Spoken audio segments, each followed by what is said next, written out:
President লাঞ্চে দাওয়াত দেন, এটা কিন্তু জাতা ব্যাপার না, এগুলো আমরা অ্যাভয়েড করে যাচ্ছি। তাকে আবার 1 মাসের মধ্যে আবার ওখানে ওয়াশিংটনে দাওয়াত দেওয়া হয়েছিল, আমি নিজে তখন ওয়াশিংটনে ছিলাম, ওয়াশিংটন ডিসিতে ছিলাম। এই জিনিসগুলো কি হচ্ছে, জিও স্ট্র্যাটেজির যে লোকেশন, জিও পলিটিক্স, এগুলোর বিএনপি ওখানে গিয়ে লাঠি সোটা নিয়ে কারচুপি করুক, ছাত্রলীগের মতো, বিএনপি তো তা করেনি, ছাত্রদল তা করেনি। আপনারা এটুকু সৌজন্যতা বিএনপির প্রতি দেখান, আপনি এটুকু দেখাচ্ছেন না। এখন বিএনপির নেতারা বলছেন যে ছাত্রলীগ ভোট দিয়েছেন, এটা রাজনৈতিক কথা, আপনারাও রাজনৈতিক কথা বলেন।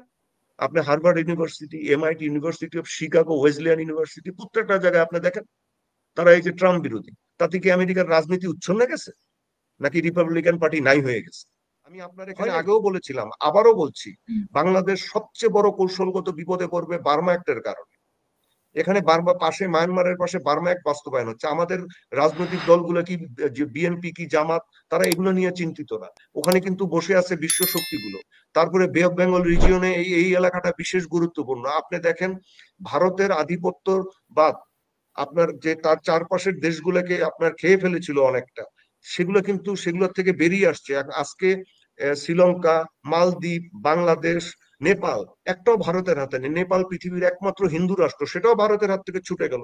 নেপালি কংগ্রেস হচ্ছে ভারতের সুইট ডার্লিং, সেই নেপালি কংগ্রেসের হেডকোয়ার্টার পুড়িয়ে দিয়েছে। তাদের নেপালি কংগ্রেসের নেতাদের বাড়ি বাড়ি গিয়ে গিয়ে বাড়ি আপনার পুড়িয়ে দেওয়া হয়েছে। সাবেক একজন প্রধানমন্ত্রীর স্ত্রী আগুনে পুড়ে মারা গেছেন। তার মানে ভারতীয় আধিপত্যবাদকে নেপালের হিন্দুরাই পছন্দ করছেন না, সেখান থেকে ছুড়ে ফেলেছেন। আর পাকিস্তান, পাকিস্তান তো একটুখানি মানে মোটা তাজা আর কি, শক্তি বেশি।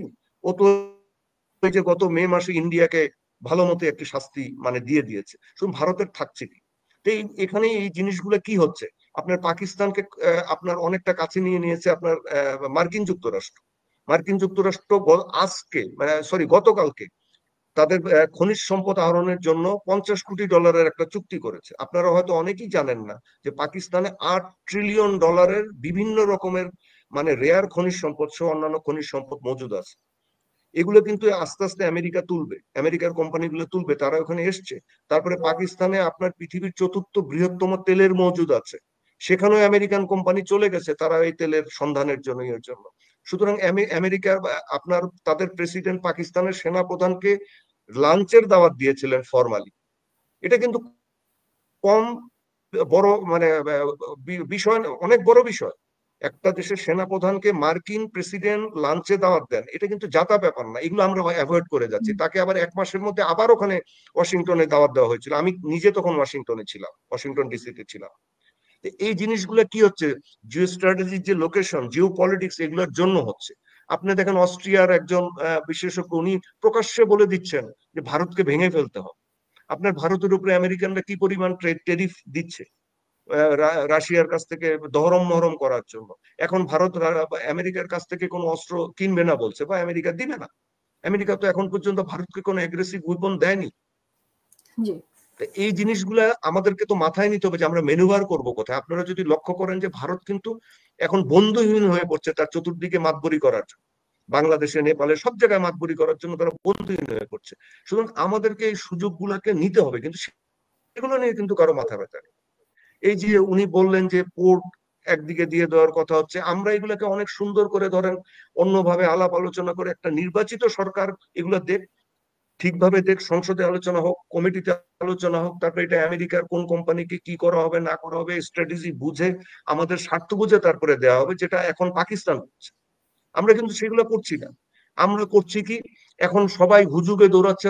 আমাদের বাঙালি মুসলমানদের যেটা স্বভাব, একটা করে ইস্যু ওঠে, সেটা নিয়ে 3-4 দিন করে দৌড়াতে থাকে, তারপরে আবার ওই ইস্যু ভুলে যাই।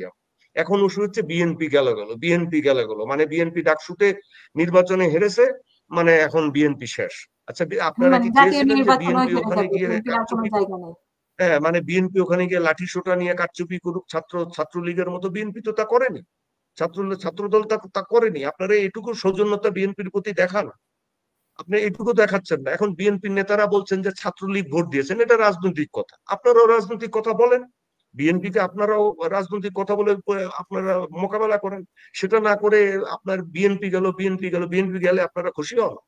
আমি তো আবারও বললাম যে বাংলাদেশে যদি বাংলাদেশি জাতীয়তাবাদী দল না থাকে, তাহলে বাংলাদেশের জাতীয় নিরাপত্তা থাকবে না, বাংলাদেশের প্রতিরক্ষা মানে আপনার যে নিরাপত্তা ডক্ট্রিন, এগুলো কিচ্ছু থাকবে।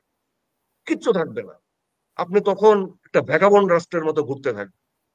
এই বিএনপি কে ধ্বংস করার জন্য 1982 সাল থেকে যা শুরু হয়েছে, 28-29 বছর বিএনপি কে ক্ষমতার বাইরে রাখা হয়েছে বিভিন্ন অজুহাতে। বিএনপি চুরি করে, ভাই আর কেউ চুরি করে নাই? বিএনপি এটা করেছে সেটা করেছে, তারপরে কন্টিনিউয়াসলি বিএনপি কয় বছর দেশ চালিয়েছে? আপনি তো চালাতেই দেন না বিএনপি কে। হ্যাঁ, আমি তো আগে বিএনপির সমালোচনা করেছি, কিন্তু সমালোচনা করার মানে এই না যে আপনি বিএনপি কে শেষ করে দিন। এই লোকগুলার লক্ষ্য দাঁড়িয়ে গেছে একটা হুজুগের পিছনে দৌড়ানো। কি এখন নতুন ধরনের, আচ্ছা তাই এনসিপি নতুন ধরনের রাজনীতি তো আমরা মনে করেছিলাম যে কিছু একটা করবে, কি দিল তারা? তারা জাতীয় নির্বাচনে দাঁড়ালে এই প্রশ্ন তো আমি আমি বললাম যে টাকসু থেকে তারা ভোট পেল না কেন? জাতীয় নির্বাচন তো অন্য জিনিস।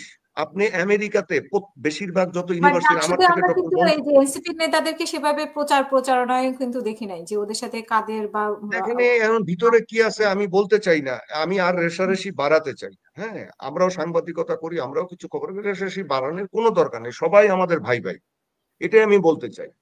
কিন্তু এই যে সবাই যে বিএনপির পিছনে লাগে সব কথায় কথা, এই জিনিসটা খুব বাংলাদেশের মানুষের একটা বোঝা দরকার। যে বাংলাদেশের জেনারেল জিয়াউর রহমান যদি এই শ্রমিক রপ্তানির সুযোগ করে না দিতেন, গার্মেন্টস এর সুযোগ করে না দিতেন, বাংলাদেশের সশস্ত্র বাহিনীকে যদি 3.5 বছরে 1 ডিভিশন থেকে 5 ডিভিশনে না এনে দিতেন, চীন আমেরিকার সাথে সম্পর্ক না করে দিতেন, আজকে বাংলাদেশ বলে কোনো রাষ্ট্র থাকতো না। এটা একটা উচ্ছন্ন যাওয়া রাষ্ট্র, তো আফগানিস্তানের থেকে খারাপ হতো। আজকে বাংলাদেশের যতটুকুই আছে, এই যে এত দীর্ঘ শেখ হাসিনার শাসনের পর, এটা জেনারেল জিয়াউর রহমানের ওই 3.5 বছরের শাসনের আপনার কন্টিনিউয়েশন। জেনারেল এরশাদ যেভাবে দেশ চালিয়েছেন, ওই পররাষ্ট্রনীতি প্রতিরক্ষা নীতি কিন্তু জেনারেল জিয়ার দিকেই গিয়ে চালাতে হয়েছে। এগুলোকে ভুলে গেলে চলবে না। এই যে জামাত যে আজকে এখানে এসছে, আজকে ডাকসুতে জিতেছে, এটা জেনারেল জিয়াউর রহমানের জন্য। জেনারেল জিয়াউর রহমান, ওই যে আমি আগেই বললাম যে তাদেরকে রাজনীতি করতে দিয়েছিলেন বলে এটা স্বীকার করে। বিএনপি কে এত এত কোণঠাসা করতে আপনারা জেন। হ্যাঁ, বিএনপির লোকগুলো মধ্যপন্থী, এরা কোন রেজিমেন্টের দল না যে জামাতের মতো আপনার একটা একদম একটা নির্দিষ্ট চেইন অফ কমান্ডের মধ্যে থাকে, সেরকম না। এখানে বিভিন্ন ফোরামের লোক আছে, বামপন্থী আছে, মধ্যপন্থী আছে, ইসলামপন্থী আছে, সবই আছে এখানে। তার জি মধ্যে দিয়ে সব। বিএনপি চলে। এই জিনিসটা আমি একটা জিনিস বুঝি না। আচ্ছা আপনাকে বলি, আমেরিকাতে যত ইউনিভার্সিটি আছে, আপনি উনি তো প্রফেসর, আমি তো ওইটা না, ওনাকেই জিজ্ঞাসা করেন। আপনার 99.9% আমার এই মনে হয় উনি তো ইউনিভার্সিটি গুলোর ছাত্র। প্রফেসর না, মনে হয় মানে ইয়ে করেছেন, না, ডক্টরেট করেছেন। না আমি সরি, আচ্ছা যাই হোক, হুম। মানে আপনি দেখেন 99.9% যে ছাত্র আছে বা ছাত্রদের যে প্রতিনিধিত্ব থাকে ইউনিভার্সিটি গুলাতে, তারা সবসময় সরকার বিরোধী থাকে। আপনি Harvard University, MIT, University of Chicago, Wesleyan University, প্রত্যেকটা জায়গায় আপনি দেখেন তারা এই যে ট্রাম্প বিরোধী। তাতে কি আমেরিকার রাজনীতি উচ্ছন্নে গেছে, নাকি রিপাবলিকান পার্টি নাই হয়ে গেছে? হয় নাই তো।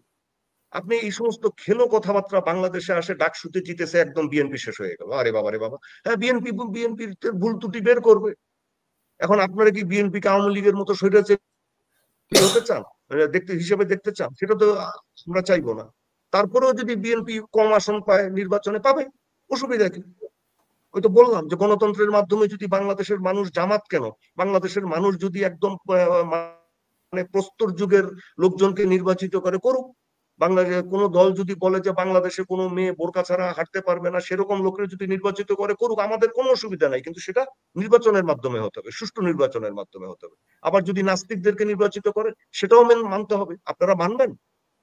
আপনারা তো শুধু শেষ। নিজেদের ছাড়া কাউকে মানতে চান, এটা তো হবে না। অন্যদেরকেও মানতে হবে, অন্যদেরকেও কথা শুনতে দিতে হবে। এখন বিএনপি কে তো এইটুক ক্রেডিট দেওয়া যায় যে বিএনপি অন্যদের কথা শোনে।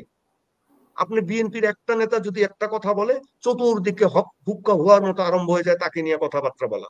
এই যে আজকে বিএনপির ধরেন একজন বা দুজন নেতা বলেছেন যে আওয়ামী লীগের হয়তো ভোটগুলো শিবিরের দিকে গিয়েছে। এই যে উনি তো বললেন যে এটা যদি প্রকাশ্যে থাকতো তাহলে এটা একটা বোঝা যেত। এখন আসলে এই ভোটগুলো কোথায় যাচ্ছে? কোথাও না কোথাও তো তারা দিয়েছে ভোটগুলা। এটা তো সত্য কথা।